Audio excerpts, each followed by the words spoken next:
Kaya ng mga Muslim na nananakot to sa akin at nagchat-chat sa akin ng kung ano-anong mga kalokohan at pagpapatawa. Alam niyo kung ano yung pagpapatawa na sinisend nila sa akin? Boss, seryosohin mo yan. Sabi ni Aling Ledesma, mali kasi yung ginagawa mo. Kaya, di ba? Alam mo, hindi naman biro ho yung pagchat-chat. Baboy, ano ka? Baboy damo ka. Kung tirahin mo si Robin Padilla, kung ano-ano nang pinagsasabi mo, sinasabi mo na si Robin Padilla ay ginagamit niya ang mga Muslim para manalo sa pagkasenador. Nagkakamali kang, gago ka. Sa happening with Ping Lacson, ang desire lang naman niya, mapakita sa taong bayan na alam niya ito, yung ganitong proseso. However, it's helping the defense. So, salamat kay Ping Lacson para sa depensa for doing this for them for free. Actually, napapansin Ibig sabihin, attorney, si Ping Lacson, binibira na itong mga prosecution.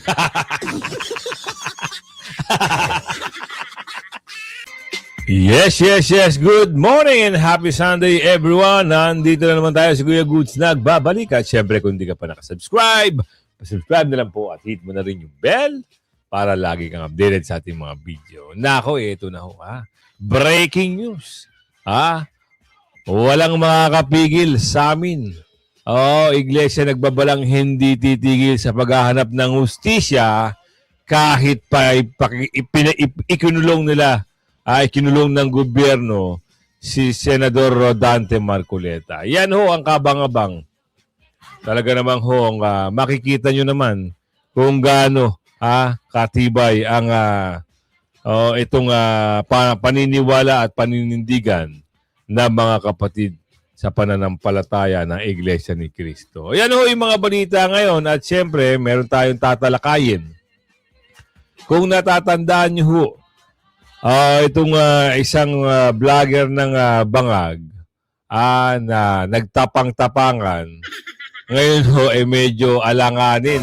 Ayon sa bidyong ito, ang kanyang estado, binira ho kasi, nananahimik ho itong si Senador Robin Padilla at itong mga kamusliman, kapatid na Muslim, at itong mga iglesia, ito humamang ito, ginawa ng kwento.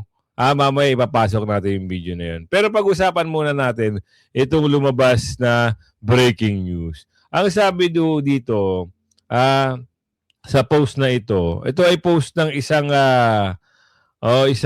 Pinoy showbiz, walang makakapigil. Sabi, hindi umano uurong ang Iglesia ni Cristo sa panawagan para sa pananagutan kaugnay ng mga alegasyon ni Kong Saldico tungkol sa umano'y malawakang pagnanakaw sa pondo ng bayan. Alam nyo, hindi natin makukuha yung hustisya ngayon para dito. Totoo yan. Kasi hawak nila ang bit. Hawak nila lahat ng mga ahensya. Lahat ho ay ginagawa nilang kasangkapan para magawa nila ang kanilang mga kagustuhan. Pero hindi naman ho natatapos ang panahon. Malapit na ho mga lampag itong pagkakataon at malapit na ho mag-landslide ang pangalawang Pangulo sa pagiging Pangulo. Yan ang kaabang-abang. Alamin natin tignan natin. Ngayon kasi sila, kaya nilang gawa ng paraan. Kahit kasong maliit, kinakasuhan ka. Kahit kasong napakakarampot, gagawan ka ng kwento. Ganun ang ginawa nila kay Senador Marcoleta. Kaya nga ayon dito sa iglesia, hindi sila titigil sa paghahanap ng katotohanan at panawagan. Di ba? Babawi ho tayo sa 2028. Lahat ho ng mga durobo. At itong mga i-endorso ng durobo, huwag nyo ho iboboto. Lalong-lalo na ito, may babalaan ho. Itong grupo. At hindi lang naman ho sa iglesia ang merong ganyan. Natauhan na ho ang taong bayan. Ayaw na ho nila ng mga durobo. Sawa na ho. Ubus na ho ang kaba ng bayan. Kaya, kayo ho Kayo ho. Ano ho ba sa palagay nyo? Makakatikim pa ho ba ng boto itong mga durobo na ito o tama na? Itapo na, ibasura na yung mga trapong mga politika na yan.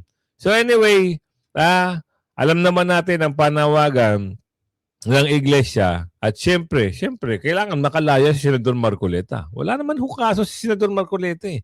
Ginawan lang ho ng kaso dahil gusto ni Senador Marcoleta na ilabas ho ang baho kung sino ang mastermind diyan sa pangyayaring nakawan sa gobyerno. Ginawan ho siya ng kwento. Wala pang ilang linggo. Kulong. Samantalang yung pinsan, anak ng Tokwa, hanggang ngayon, wala kang balita. Yan ang mahirap. So, ipasok na natin yung ating mga... ito. Tapos ang karera ng mamang ito eh. Bakit kasi pinakailaman mo yung mga... pinakailaman kasi yung Iglesia ni Cristo, pinakailaman yung tawag dito, pinakailaman yung kapatid na Muslim. Panoorin natin muna itong banat ng mamang ito. Ewan ko sa iyo, bakit pinapakailan mo yung hindi mo problema? Ngayon, magkakaproblema ka tuloy. Di ba? Ito ho, mayroong video dito na nagtapang-tapangan ng mamang ito. Ngayon, ewan ko kung malulusutan niya ito. Hindi mo siguro malulusutan ito dahil kahit magtakip ka ng mukha mo, boss, amo, manager, kilala ka na ho. Mamaya may video tayo at may sasabihin sa iyo malala. Hindi naman sa pag-aano dapat hindi mo pinapakialaman yung mga maseselang bagay. Parang ginagawa mo, ikaw na mismo ang naghahanap ng iyong kumbaga ikaw na mismo naghahanap ng gulo. Ikaw na mismo ang gusto mong manggulo. Ngayon, paano mo matatakasan to? Panoorin natin ang yabang ng mamang ito.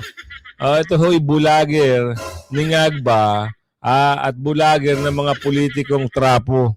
Panoorin natin ang yabang mo. Mamaya may ribat sa'yo. Especially sa ating pong mga kaibigan na mga imam, no?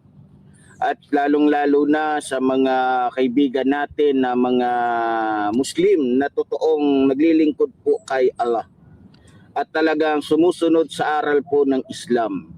Hindi po kagaya ng mga Muslim, lilinawin ko hindi po kagaya ng mga Muslim na nananakot po sa akin at nagchat-chat sa akin ng kung ano-anong mga kalokohan at pagpapatawa.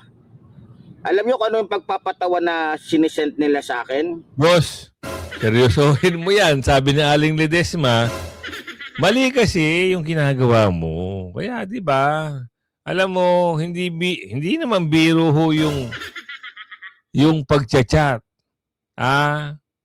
Alam nyo, hindi rin laro. Ang bumanat ka at lalo na yung babanatan mo, hindi naman ho totoo yung mga ginagawa. Hindi rin ho maganda at gawing content at isama yung hindi naman ho politiko. Tandaan nyo, iba ho ang saklaw ng komentaryo nyo, iba rin ang saklaw ng mga taong hindi involved sa politiko. Ngayon, kung meron kayo na isasama, kagaya ng Iglesia ni Cristo, meron kayo na isasamang mga pangalan na, kagaya ng ating kapatid na Muslim, ibahin mo yung komentaryo mo dun. Huwag ka na magbabanggit. Yun lang ang nagiging problema, sabi ni Aling Ledesma. Kaya ngayon nakakatikim ka ng mga pananalita na hindi mo magugustuhan. Yan ang sabi ni Aling Ledesma. O tuloy mo, tingnan natin yung...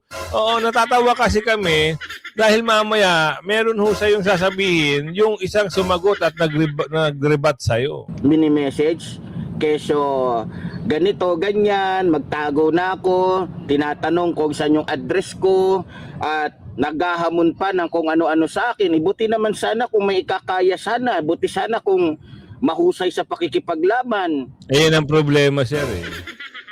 Meron ka pang mga paganyan-ganyan eh. Mukha mo nga, hindi mo pakita. Ayun ang sinasabi ko sa iyo. Mukha mo nga, hindi mo mapakita. Tapos may gana ka pang magsalita ng ganyan. Anak ka ng Tokwa naman, sir, no? Di sana pinakita mo mukha mo para kilalang kilala ka na talaga nila.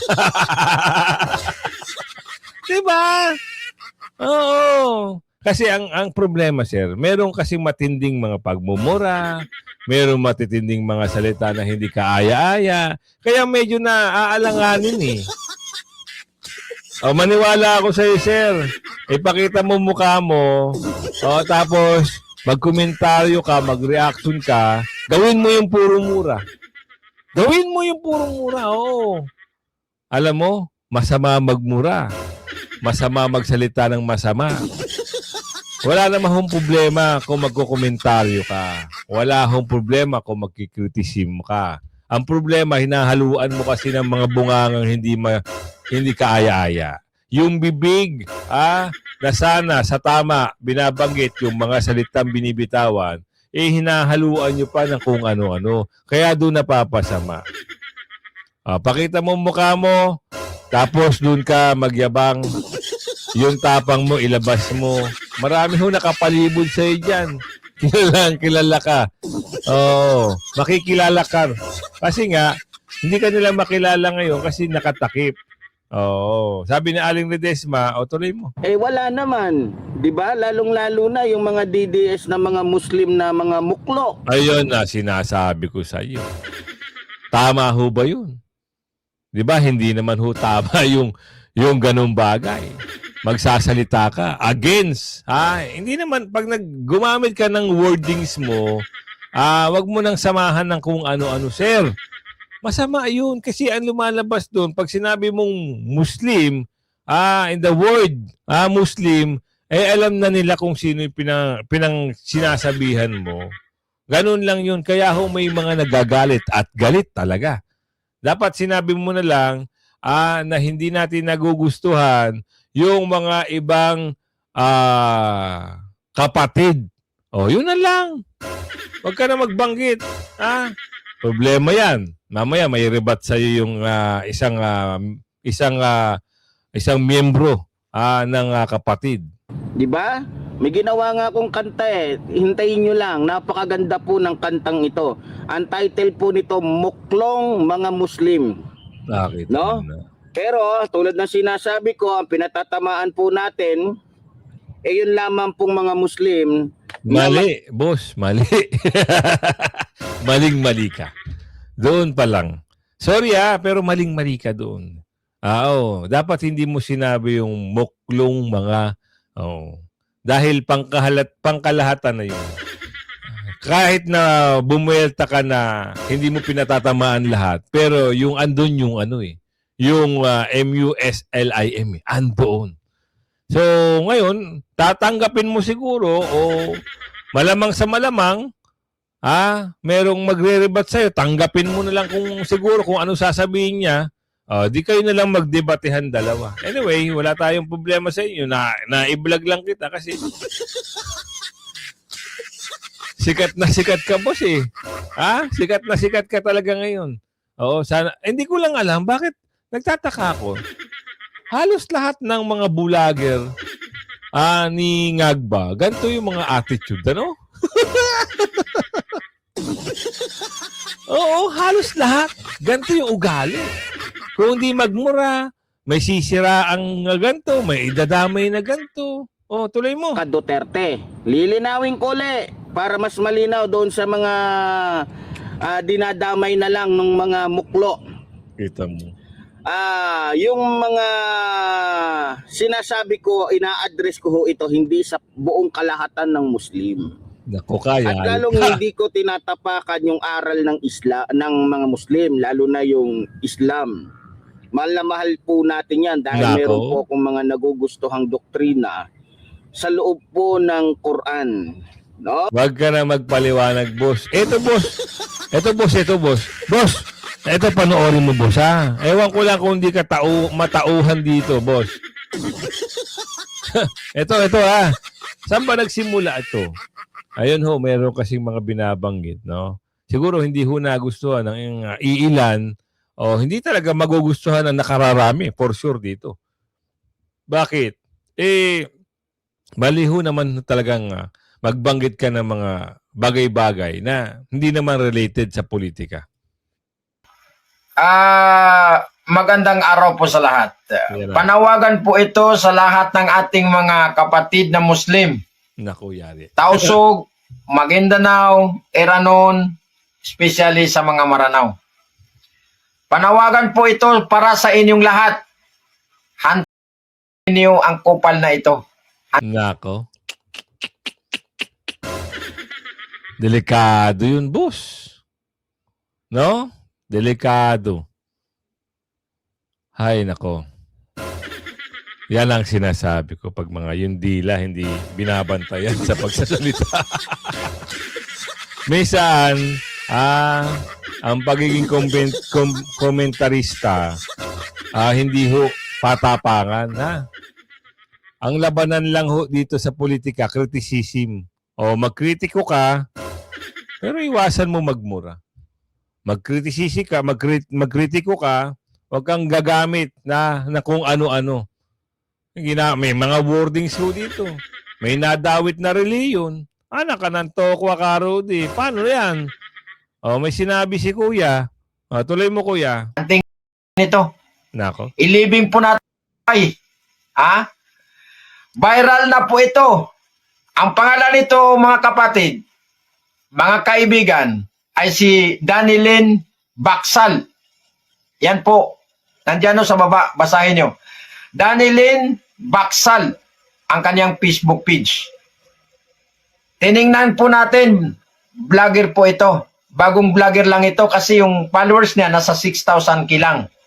Ito po ay anti-Muslim, anti-Sara Duterte, anti-Iglesia ni Cristo. Ito, tingnan niyo itong pagmumukha na ito. Ito po ay matabang lalaki na ito. Ang pangangatawan nito ay parang baboy ang pangangatawan nito. Ang kulay na ito ay parang baboy din.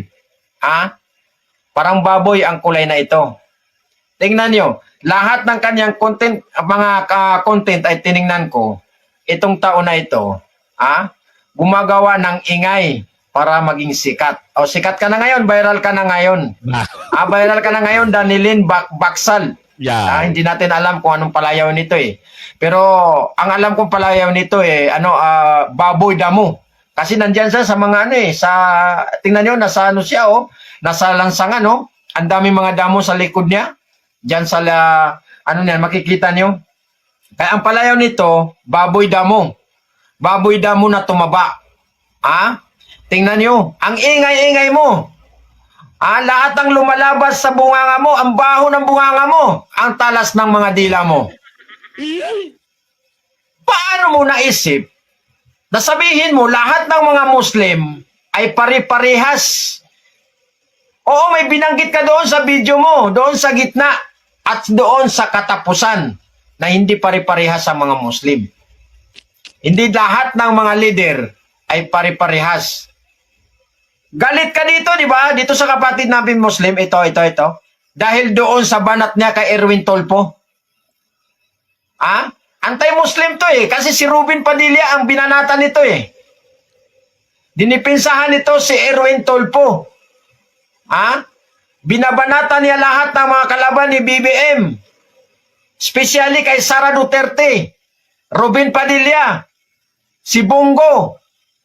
Halos lahat ng mga kalaban ni BBM sa politika. Binabanatan itong tao na ito. Kupal nito Kung murahin mo ang mga Muslim, parang walang wagas Ngayon, feedback sa'yo. Viral ka ngayon sa lahat ng mga Muslim.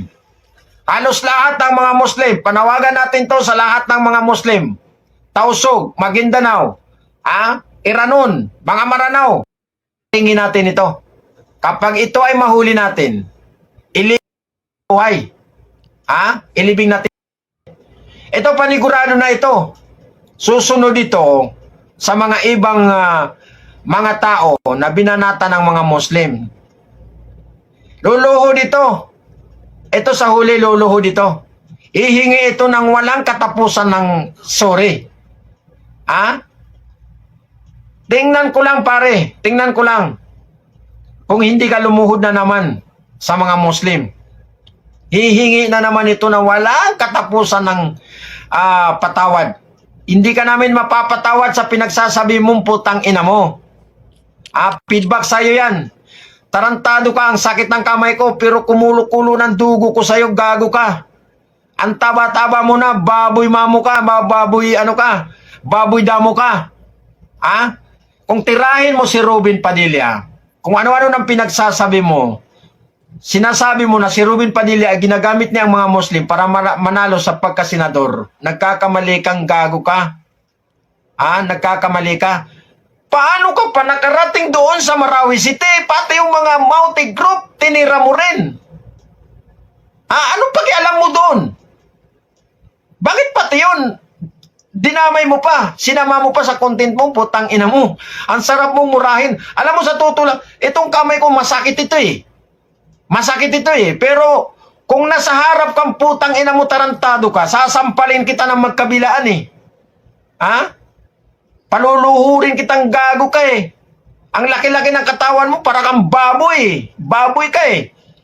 Sa lahat ng mga Kristo, mga iglesia ni Kristo, panoorin niyo itong content na ito, yung video na ito. Ang tawag niya sa inyo, kliling. Kliling ka, mga kliling daw kayo. Kasi nga daw, si Rodante Marcolita, nakulong, wala na kayong nagawa. Pati si Marcolita, pati iglesia ni Kristo, tinira na tinira nito. Tingnan niyo itong pagmumuka nito, pagmasdan nyo, naka-face mask yan. Pwede natin yung gawing AI. Tanggalin natin yung face mask para makita natin yung pagmumuka nito. Akala mo man kung sinong matapang ito. Ikaw mismo nagsabi na ang mga Muslim ay may mga matatapang, mayroong hindi. Akala daw niya matapang. Subukan mo nga pumunta ng Mindanao, baka hindi ka makabalik dyan sa kinaroroonan mo. Tarantado ka pala eh. Alam mo, tingnan nyo. Mga kaibigan, tingnan nyo lahat ng content ko, lahat ng mga video ko na in-upload ko sa Facebook. Hindi ako nagmumura.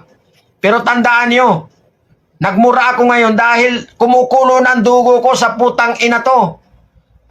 Danilin Baksal, tandaan mo yan. Kapag makita ka namin, putang ina mo, malutong na putang ina para sa... Yun ang sinasabi natin. Wag ko kasi king dadamay. Maraming nadadamay. Diba? Nadamay ang Iglesia ni Cristo.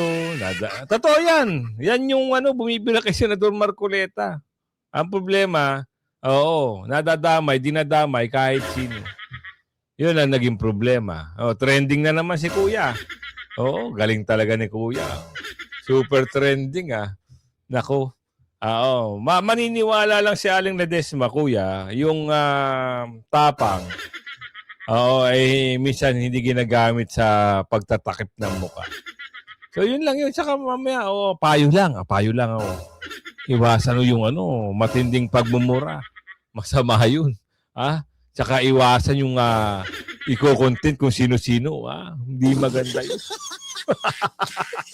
Ngayon, nakatikim ka ng salita. Mahirap yan. Ikaw na rin nagsabi, maraming nagme-message sa'yo, maraming hindi ka makakatulog na maayos niyan, Kuya. So, ito na, pag-usapan natin. Total naman problema mo yan, pinasok mo yan, ikaw din ang lulutas niyan. Mahirap mo kaaway ang mga Muslim, sabi ko nga sa'yo. Di bali makipagkaibigan ka na lang. Huwag ka lang makipag-away sa mga yan. Saka hindi maganda makipag-away.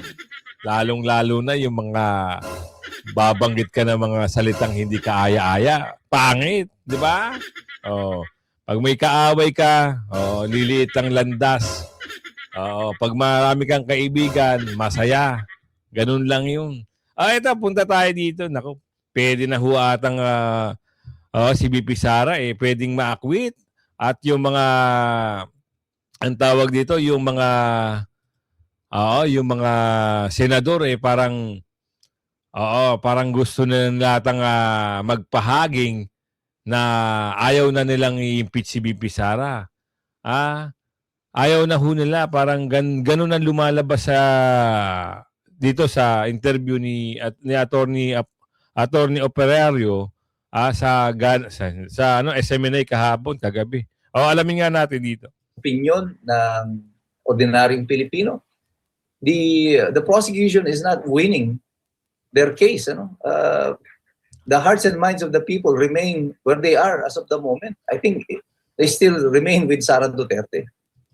Yo. Isang question pa, attorney, regarding kasi medyo alam na natin tong prosecution talagang sumasablay sa pagpapatunay na meron talagang nagawang mali itong si VP Sara Duterte.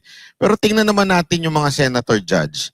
Anong masasabi niyo sa mga comment ni Senator Lacson na sinasabi niyang paulit-ulit na hindi naman credible dahil wala namang karanasan sa intelligence or confidential yung COA? Anong masasabi niyo po dito?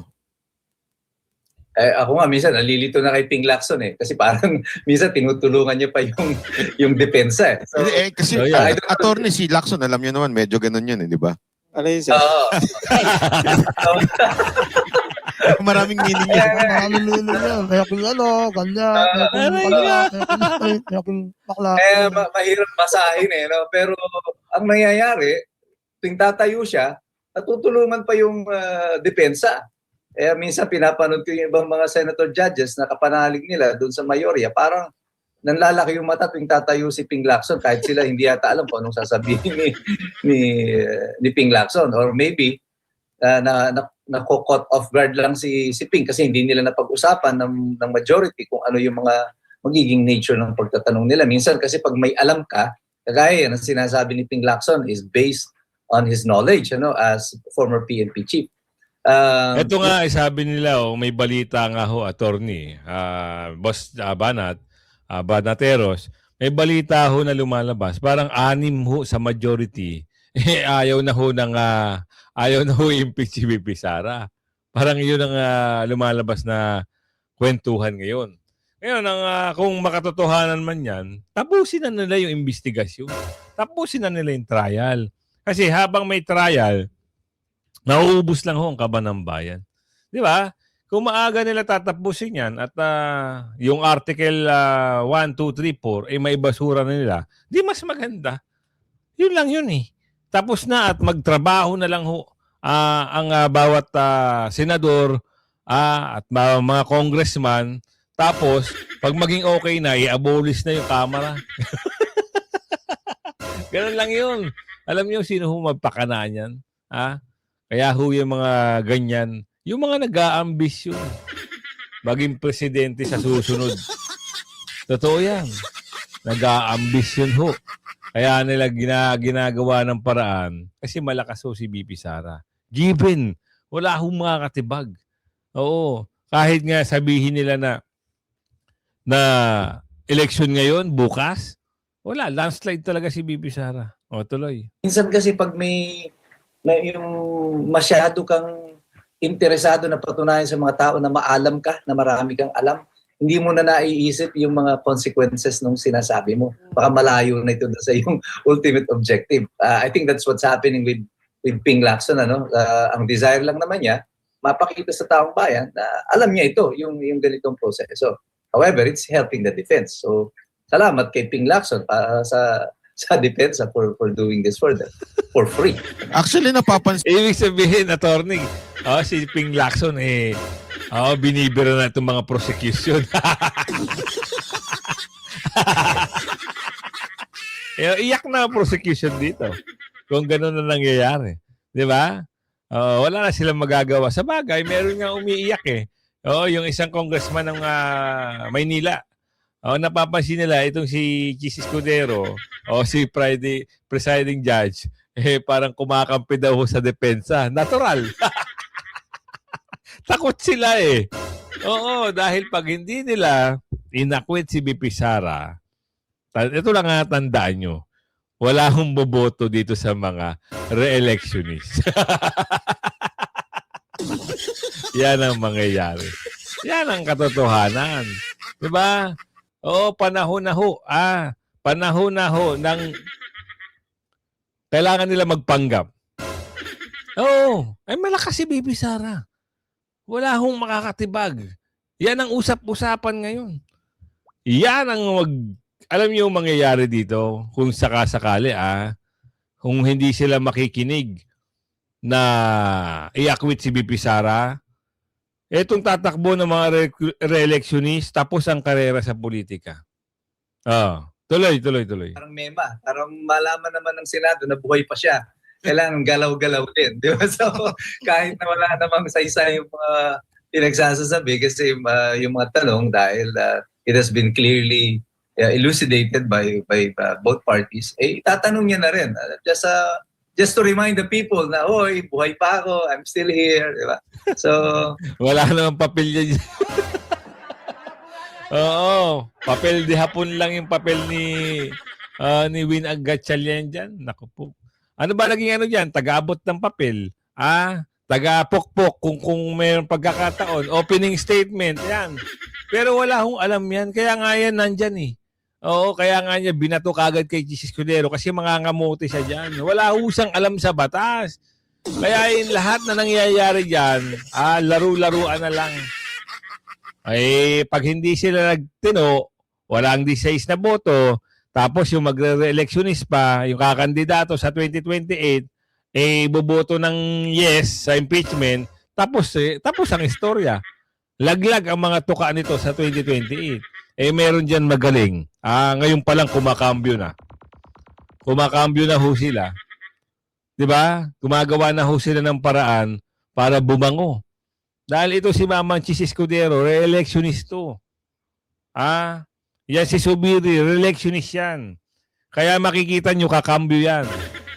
Ang hindi lang kakambyo dyan, ayan si Bongbong, ayan si Dilatang Mata, si Kiko, ayan si Virus. Wag nyo nang iboboto yan si Virus. Sira ang ano dyan. Halimbawa, manalo yan. At wag nyong iboboto ng pagkasenador yan kung bumaba uli ng pwesto. Kasi nangangarap yan maging presidente. Wag nyong iboboto yan. Kasi pag binoto nyo yan, buong termino, magulo na naman. Di ba? O tuloy. pero halos walang impact doon sa outcome ng facts presented and the arguments na diniscuss yung anumang nagiging partisipasyon ni Win Gatchalian dito. Wala. Attorney, doon naman sa balik tayo sa impeachment. Yan. Yung argumento na premature o masyadong maaga ang pag-impeach o pagparusa sa isang official, kung ang notice of disallowance ng COA ay hindi pa pinal at may natitira pang takdang araw tulad ng 180 days period para apilahan o rekonsidera. Anong masasabi niyo po dito? Hilaw ba? Hilaw, Attorney? Hindi nga lang basta hilaw no, yung hindi pa nga naaani yung palay niluluto na ginagawa ng bigas So hindi talaga siya magiging bigas kasi hindi mo pa nababayo yung palay, gusto mo lang isaing. Ganito nangyari sa house but they had to do it. Wala silang choice because 2026 is the year, it's now or never. 2027 hindi na sila pwede mag-file ng impeachment because barred na yung impeachment 1 year prior to the election. So wala na yun, useless na yun. So kaya kita mo pagkatapos ng Abril nung lumabas yung balita na patay na si Marcos o napalitan na siya, di ba? Mapansin niyo yun, nagkaroon ng sudden movement ang administrasyon against Sara Duterte. It was all guns blazing, talagang all out na. Lahat na, tinira na. Lahat na ng kalaban, pinakulong. Diba? Sunod-sunod na yan. Because Agosto na, 3 months to go, magtatapos na ang 2026. And they are so far away from accomplishing their mission. So, ito, feeling ko nito, panic mode na ito, yung ginagawa ng administrasyon. Even the way the DOJ is doing it, file ng kaso, yung ombudsman, di ba? The way they are moving. This is a indication of an administration that is rattled already. Tama. Kinakabahan na sila because a year to go, 1 year to go. Mabilis lang ang panahon. Would you imagine, nasa gitna na tayo ng Agosto, di ba? In a few days, September na. Labas na naman si Jose Marichan doon sa mga apol, di ba? Kaya kabilis ang panahon.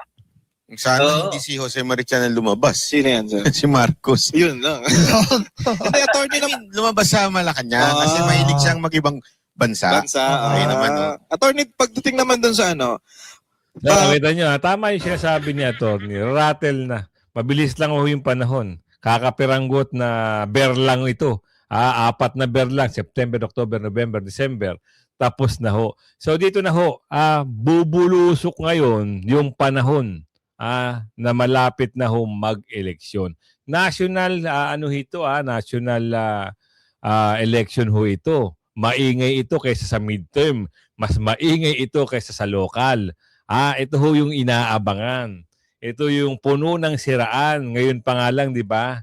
Nagbabayad na sila ng troll farm, nagbabayad na sila ng mga bulager na talagang kung natutunghayan nyo yung mga pananalita na wala hong kasensense at alam lang ho ay manira ng isang tao. Yun ho yung mga pinagkukuha nila na marunong ho magmura. Oo, para ipakain lang sa kanilang pamilya. Anyway, wala naman ng problema doon. Trabaho talaga ng mga bulager yun. Yung mga bulager na marunong magmura, tapos sasahod na lang kahit walang mga, alam yun, walang mga kasense, walang sustansya, binabanat kay BP Sara. So yan, kung umabot ka sa video natin ito, ako naman ho ay maglalambing. Pag natapos nyo, please like na yung video natin at i-share nyo na rin. At syempre, kung nagustuhan nyo naman at meron kayong mga komento, lalong-lalo na dun sa mamang kanina na sobra ho yung nguso at bibig. Buti na lang merong mga rumiribat. Dahil masama ho kasi yung bunganga nun. Gusto nyo pa ba ng isa? Kasi maski si Mariel, asawa ni Senator Robin Padilla, binanatan din ng mamang yun. At yung mama na yun din ang bumira kay Senator Senator Marcoleta. Oo, pasmado ho yung uso ng mama na yun. Kaya kung umabot ka sa video na ito, magkomento ka. Malaya ka magkomento. At dito naman tayo sa shoutout segment natin, ha. Shoutout kay Sir Arnel Lado, ha. Oo, present siya lagi. Jerry Briones, Ma'am Winnie Cuadera, shoutout sa iyo, Ma'am Winnie, ha. Marciana de la Cruz, Lawrence Ortega, Ma'am Pasita, special mention ka, ha.